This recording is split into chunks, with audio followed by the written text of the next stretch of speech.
Avec moi sur ce plateau, Timothée Fika, analyste politique avéré. Timothée Fika, dit le noir, mieux connu pour ses analyses pertinentes et son franc-parler, nous surprend en pleine présentation de ce journal. C'est sûr et certain qu'il a une information importante à faire passer. Bonsoir Timothée Fika. Bonsoir madame. C'est une surprise pour nous de vous recevoir en plein milieu de cette édition du journal. Qu'est-ce qui vous amène sur ces plateaux? D'abord, je vous dis merci. Merci. Je suis passé ici parce que je me dis que APIC est une grande maison dont je fais partie de la famille. J'ai un message très important qui pourra aider la nation à voir clair. Je me suis dit pourquoi ne pas commencer ici. Donc, je suis là pour vous faire passer un message qui est très précis. Quel est ce message? Madame, je suis dans la joie d'informer à la communauté nationale et internationale que Timothée Lenoir Fika que je suis candidat à la magistrature suprême. Je sais, ça va surprendre beaucoup de gens, mais j'aime mon pays parce que c'est la République démocratique du Congo et tout le monde est libre au nom de la démocratie. Timothée Fika, dit le noir, candidat président de la République. Est-ce que vos ambitions ne sont-ils pas démesurées ou trouverez-vous la caution à payer pour déposer votre candidature et qui est derrière vous? Il faut plutôt me poser la question, madame, quel est mon support ou encore quelle est mon arrière-base? Ça veut dire que Timothée Lenoir que je suis candidat des Congolais de l'étranger, je suis candidat de l'Église catholique, je suis candidat du Vatican, je suis candidat des pauvres. Quand je dis des pauvres, qu'il me soit permis d'ouvrir la parenthèse, ça veut dire que je suis candidat des quados, des menuisiers, des cordonniers, des coopérants, des chailleurs. Ce sont des gens qui sont oubliés, abandonnés à leur juste sort. Et c'est cette catégorie de personnes qui constitue mon arrière-base. Est-ce que vous mesurez le poids de l'aventure à laquelle vous voulez vous lancer? Seras-tu à la hauteur de conduire à la destinée ce pays? C'est une très belle aventure, madame. C'est une très belle aventure. Vous êtes sans ignorer, c'est depuis 2016, entre parenthèses, le pays n'a plus de dirigeants parce que la Constitution déclare tout le monde hors jeu. Donc il est possible, j'ai étudié avec des gens que vous connaissez. La République démocratique du Congo, ma ville, Kinshasa, me connaît très bien. Ça veut dire que j'ai étudié, j'ai un appui, j'ai l'âge de Macron, l'âge de l'espérance, l'âge de la victoire, l'âge de la délivrance. Ma nation, qui est la République démocratique du Congo, a besoin d'un guide en termes de délivrance et je suis la personne idéale. Voilà. Je le disais tantôt, Timothée Fika, la magistrature suprême que vous convoitez est une lourde charge. Est-ce que Timothée Fika sera à la hauteur? Pourquoi pas? Je vous ai dit, j'ai un parcours.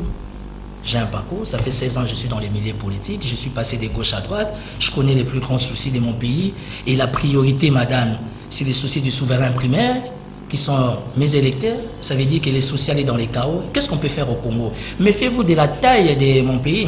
Le Congo n'a rien en termes, comment je peux dire, en termes d'un grand combat, non. La priorité, c'est savoir respecter les fonctionnaires, savoir respecter l'armée et la police, stabiliser les sociaux du pays et les autres vont s'en suivre. Qu'est-ce que vous avez déjà géré dans ces pays pour qu'on vous confie la charge de la présidence de la République? La plupart des personnes qui gèrent cette nation, madame, sont venues de nulle part. Moi, j'ai une histoire et j'ai droit à la vie, j'ai droit à mes ambitions. Je suis candidat président de la République au nom de l'Église catholique et au nom de la communauté internationale. Et donc, vous voulez commencer votre stage au sommet de l'État? Je ne serai pas la seule personne à commencer mon stage. Au niveau du sommet de la République, à 98%, il n'y a que des stagiaires. Moi, au moins, j'ai une histoire, j'ai un parcours, madame.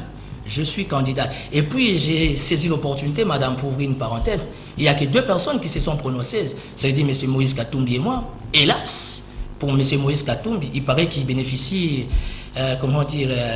d'une nationalité italienne. Mais moi, je suis congolais à 100%. Mais bref, la question sur la nationalité est un débat de caniveau.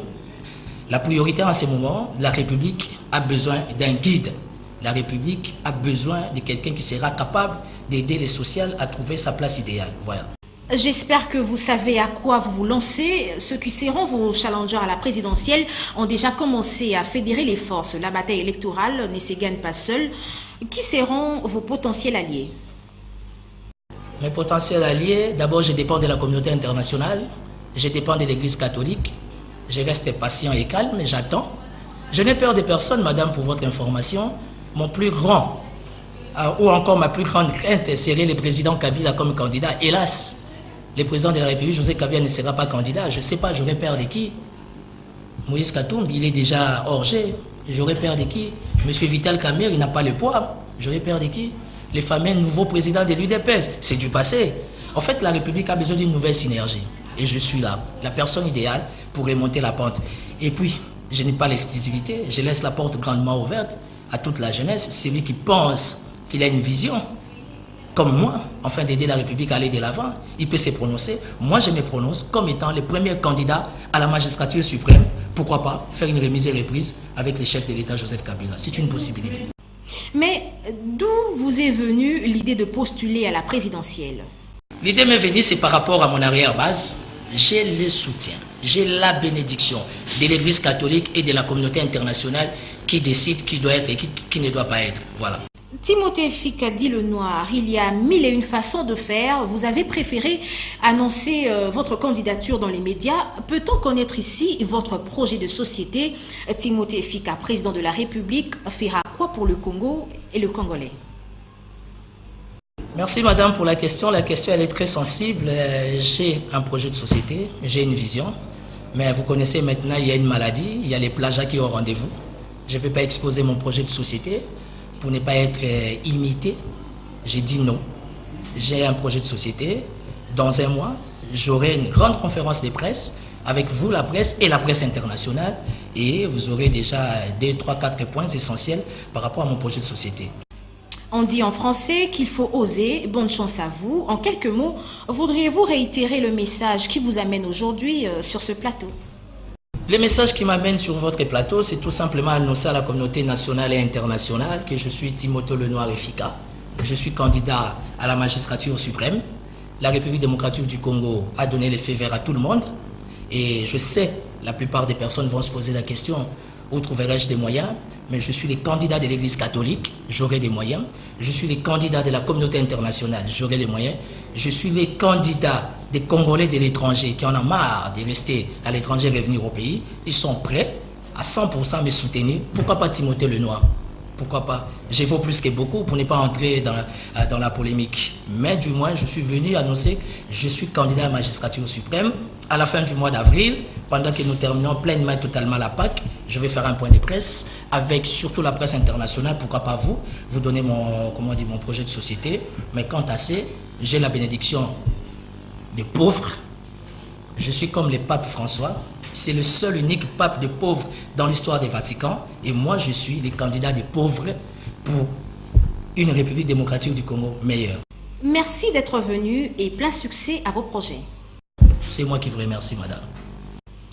Je rappelle que nous recevions sur ce plateau Timothée Fikadi Le Noir, candidat à la présidentielle prochaine.